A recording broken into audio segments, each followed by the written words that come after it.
So I'd like to call some people up for the afternoon's roundtable.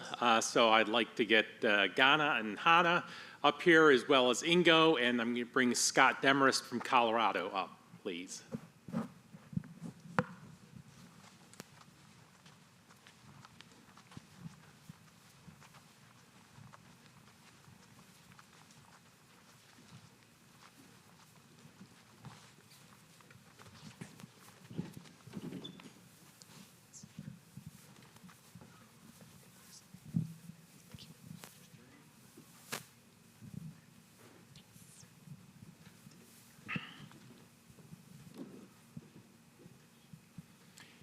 So thank you to be on the roundtable. I want to discuss, obviously, the natural history studies and kind of what we've learned, where we are, where we need to go. And so one question, we've been running this in the US now for 3 years. ESCO has started running. The natural history studies were set up to perform like a dozen clinical assessments and a dozen parent-reported outcome assessments. And the idea was always to pare those back because there's a lot of burden associated with that. So at this time, can you actually state that, there are assessments that we're being utilized, probably, we can probably say this more clinically, but even parent-reported, that we should definitely use moving forward? And are there assessments that you think that we could probably not use or we don't need or are too redundant to keep? So the easy question first. Yes. Yeah. I think it's hard. Well, I'm having a hard time thinking of outcome measures that have demonstrated no value. So there may be some limitations for certain ones or certain domains that may perform better than other domains, but I don't think that any of them are like a total waste of time. So then it becomes a more difficult calculus of, is this overlapping with other sources of that same information? And is one better to do than others? A lot of times that may be that you have overlapping information both from a parent report and a clinician or observer reported measure. And I would argue that that's actually valuable to do both of those. And one, they validate each other, but also it strengthens your argument when you see a correlation between those, particularly in a change setting. So you want to have the baseline data for both of those. So I think it's probably a little bit hard for me to say that there's something we should pull away at this stage, but I'm open to other people's thoughts. And I think that we've actually seen a number of measures that are very valuable. So on the flip side, in terms of things we definitely should be doing, I think we've talked about a bunch of them today that have actually shown great promise. I'm going to give you a politician's answer and kind of reply to a different question. Yeah. So I think what we're still missing are parent-reported outcome measures. I think this is where measurements like the ORCA, for example, we haven't really looked at yet. And I think this domain, this patient-reported outcome measures, is still the part that we need to correlate with the clinician-assessed measures that we have in STAR. I mean, we see overlap in domains that are meant to overlap. So the GMFM and the Bayley's gross motor, they overlap. The Peabody and the Bayley's fine motor overlap. They correlate nicely, and I think it's just a kind of a strategic question. Do you want to keep the Bayley's intact, or would you like to go for the more precise measures? You know? But I agree with Scott that there's actually very few measures that don't hold value. When you think about Andrea's presentation today about like taking the item levels from the Bayley's, even the measures have still value because we need the entirety of the data to really take them apart in terms of item level analysis. Okay. Any? Yeah. Well, I just wanted to say, of course, you guys have much more experience. You've seen more patients and evaluated them with these type of assessments. What I feel kind of, and what I also like is that, as Andrea said, we started talking about items a lot, and that's probably also a way to explore that to drop some and maybe in the future use some composite score of items? And I guess my question there as well to the STAR people, because you've been a bit further up, one of the questions is maybe not the number of scales and questionnaires, but how frequent is it relevant to repeat them, especially for the parent-reported outcome measures, I think? And the other question is, did you already do some quantitative interview with all of your participants and the caregivers, of course, like how much burden it was for them and what their response is to all the questionnaires and all the scales that you're doing?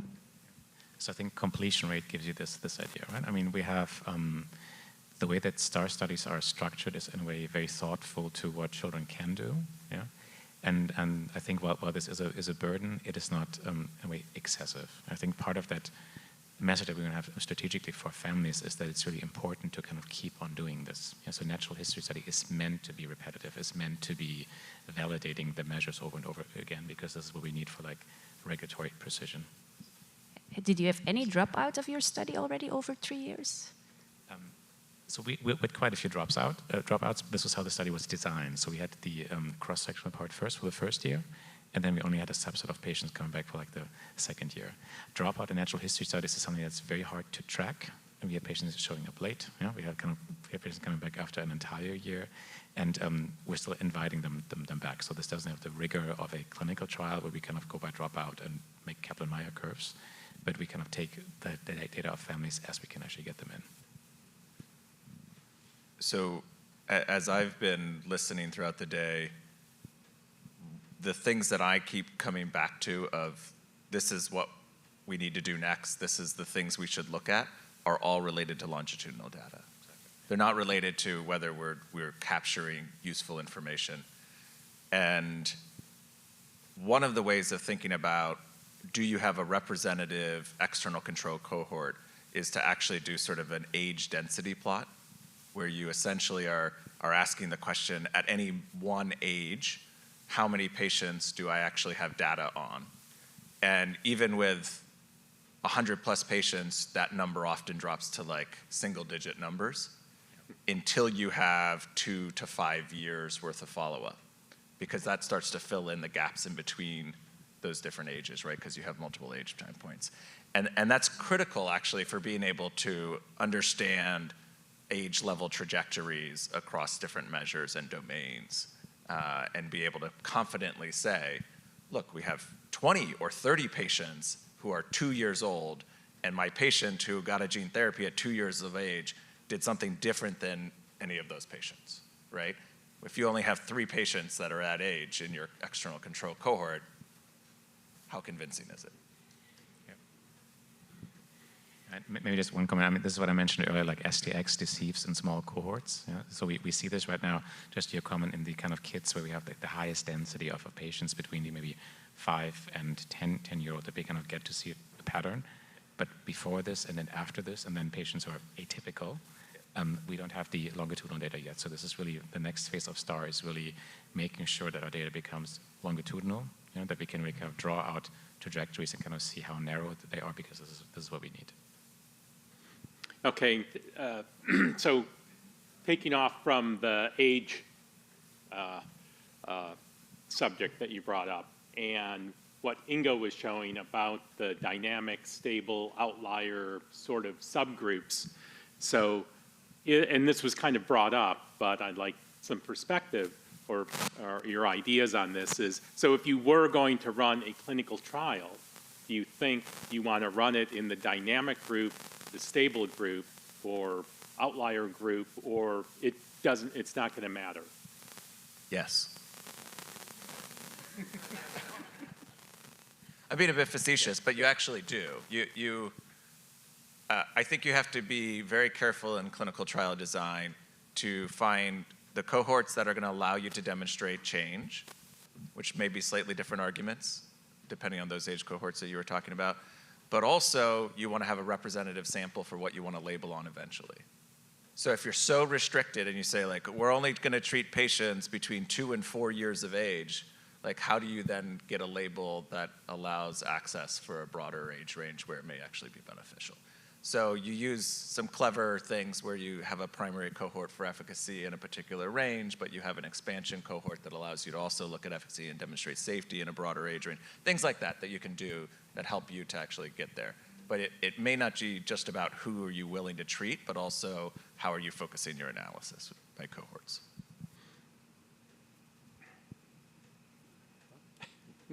I agree. And I think I would agree, yes. Yeah? So I think it's important what you deal with and that you're not getting confused by natural history. This is the point where we're having these trajectories, this kind of the definition of the natural history envelope, corridor. You know? This is the important thing where you can say you can design a study based on this and you want to kind of get a sense of that you're not either falling out or dropping into domains where you would expect natural progression.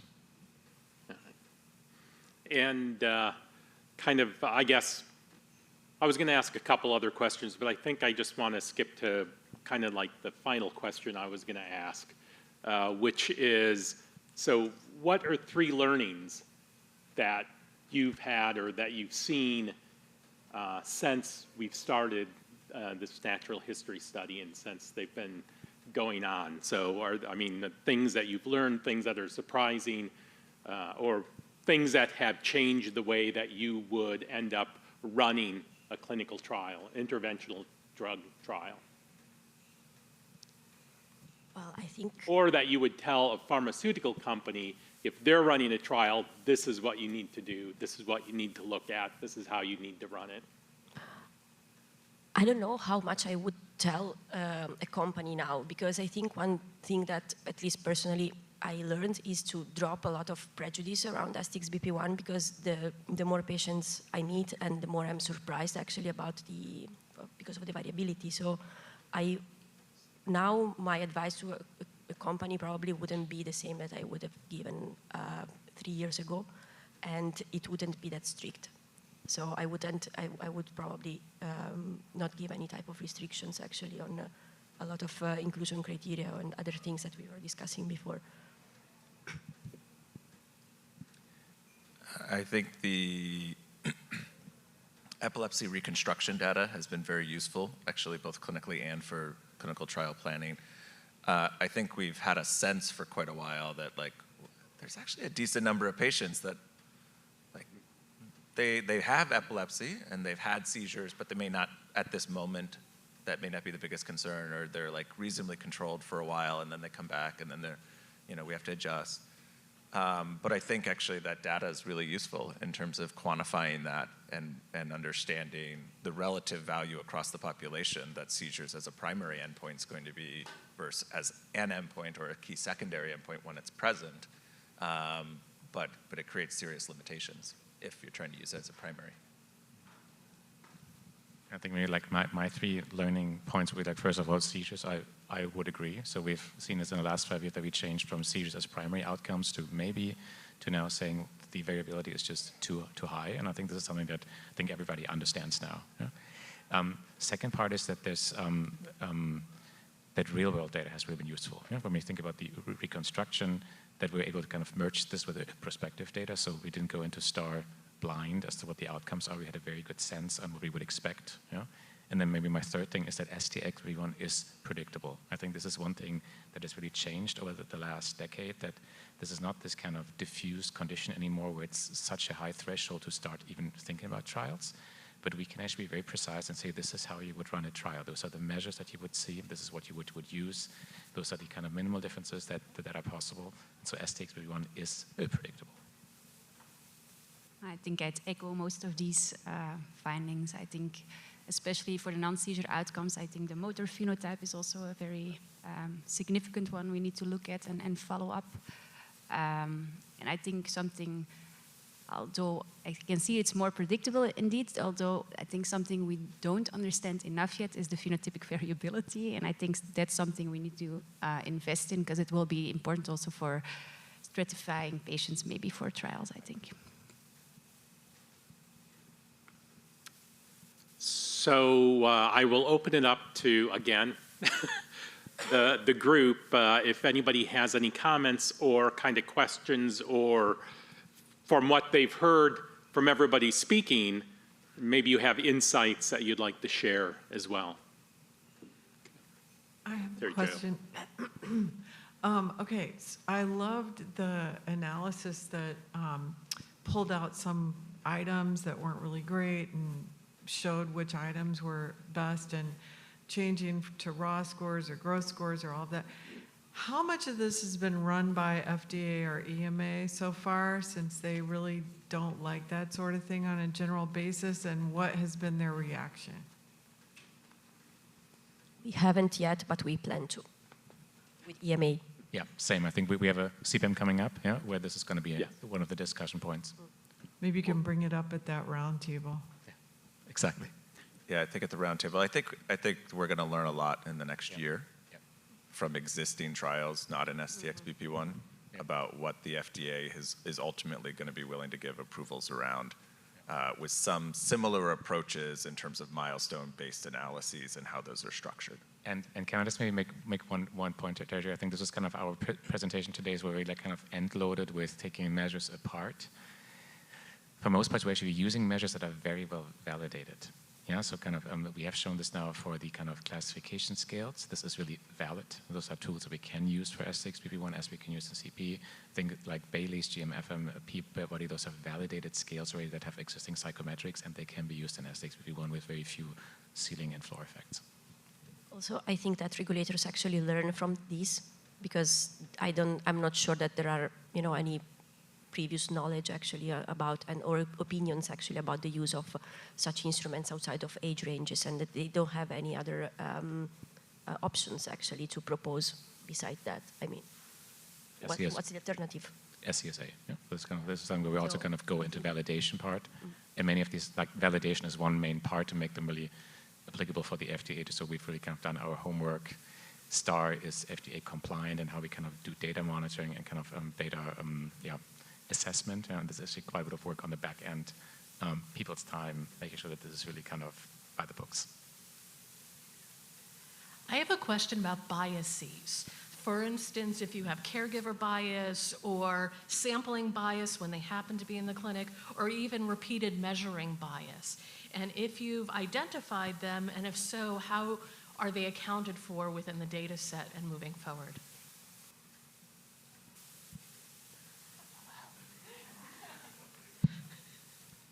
I think for us, we don't have enough data to look into that yet. So, yeah, so I would say our data set is large enough that we would have encountered any sort of bias already. The reason why I'm kind of pushing back on this bias part is because this is often easily set, and then you have this in the air, and you kind of say, is this really happening? So the concern is, are we missing out on, that's the hypothetical concern, are we missing out on very severely affected individuals who cannot make this into our studies? Yeah?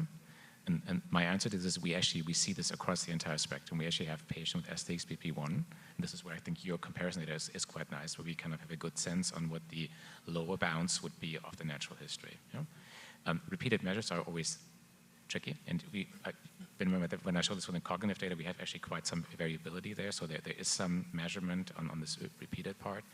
On the other hand, we also have measures that are very stable, and this is kind of part of the selection criteria on which measures we would kind of think as being useful versus measures that are too noisy. So I'm not aware of us actually having looked at like social determinants of health in our data. We did. Yeah.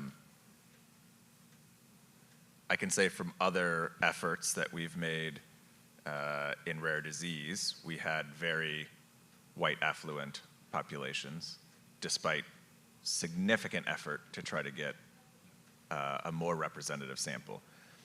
I don't think you can trivialize the amount of stacked bias there is in rare disease, right? So do you get to the doctor that's willing to send the genetic testing?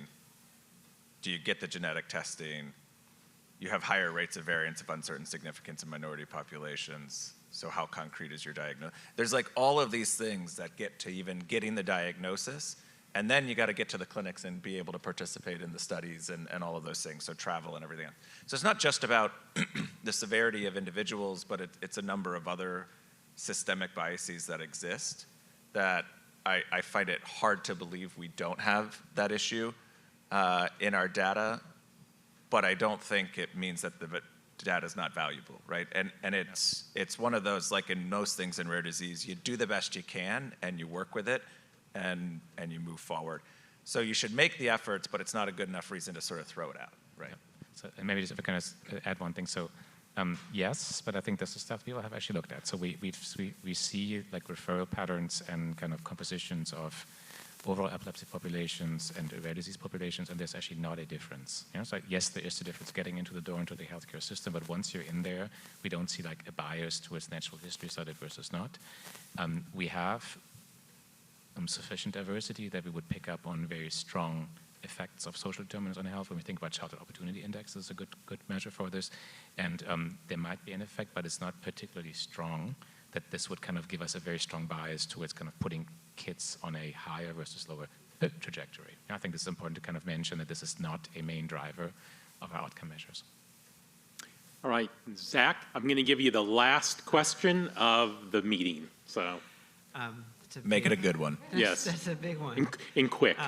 It was just a follow up on the bias. You know, Ingo, you and I and Scott were chatting at the coffee break, thinking about this new way of thinking about the distribution of scores and this sort of the growth, the stability, and the outliers as these groups. I think the enrollment bias, I'm wondering if we are enrolling higher functioning kids than the general population, and that those outliers may represent sort of undersampling of the more severely affected. If that's the case, that's, you know, and Scott, like you had said this idea that Ingo's conceptualization is hypothesis generating. So if that's true, then we'll see some of those lower functioning kids have earlier stability and sort of catch up with those outliers and sort of fill in underneath. On the other hand, if they truly are outliers in unusual cases, then, you know, the distribution will see the trajectories follow the distribution. But I think we should keep that in mind. It's important because the population of people who come for natural history studies are going to be different than the people who are interested in trials. But there may be severely affected kids who are like, I'm not going to Colorado, Philadelphia, to New York. Like for natural history, like it's too hard to get on a plane. But for a trial, I'll do it. You know, so we may see differences, and I think it's an open question. Is my sense. Yeah, so I'm actually going to push back very strongly on the idea that our cohort is not representative. So I think, and I'm going to give different kind of parts of kind of data there. For like Sarah and her genetic counseling team, they have been kind of talking to every newly diagnosed family in the US, independent of whether they kind of make this into a natural history study or not. Yes, there's bias on who we would reach, but in terms of diagnosed patients, this is a representative sample. What we're trying to do with the kind of like subgroups is to kind of put some system into this, and I wanted to move away from the paradigm that there's this kind of like broad band of outcomes where we have inter-individual stability, and I think this is to be seen. This is where we have like the longitudinal kind of data come in.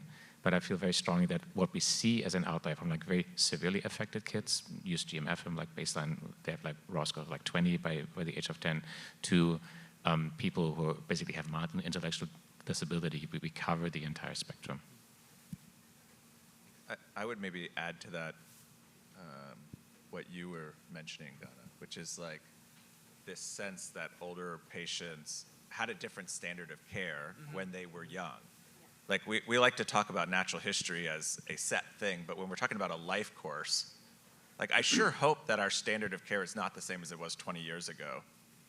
Like what the hell are we doing, guys? Like we should be getting better at all of the things that are standard parts of care. Setting up multidisciplinary clinics, the fact that all the things that we're doing that are building infrastructure that actually allows us to engage with these families and measure this stuff, we're actually modifying the thing that we're trying to measure.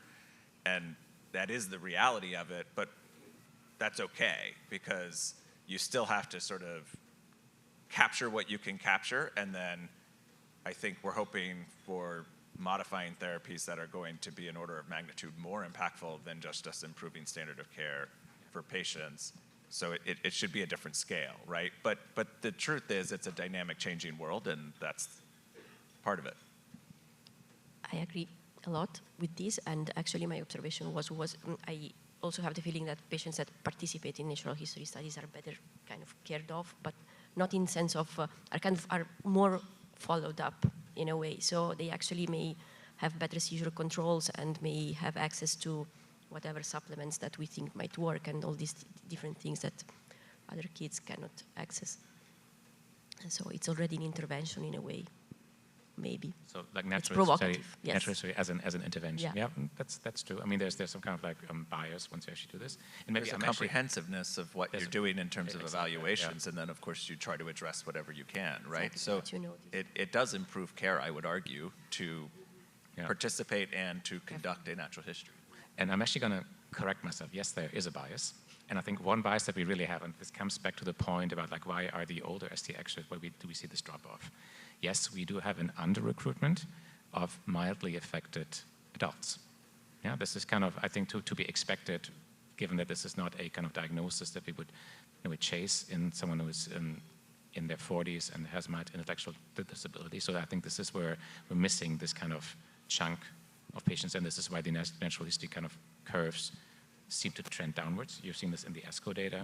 We've seen this, but I think this is something that's to be expected, and I wouldn't factor this into like the biases that would be concerning.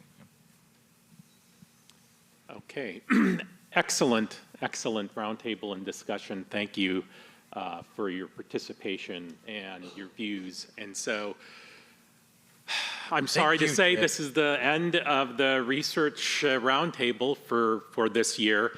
I want to thank everybody who came, everybody who participated, all of our speakers, the audience members. I want to thank the AV team for the wonderful job that they did. And give a round of applause for the speakers.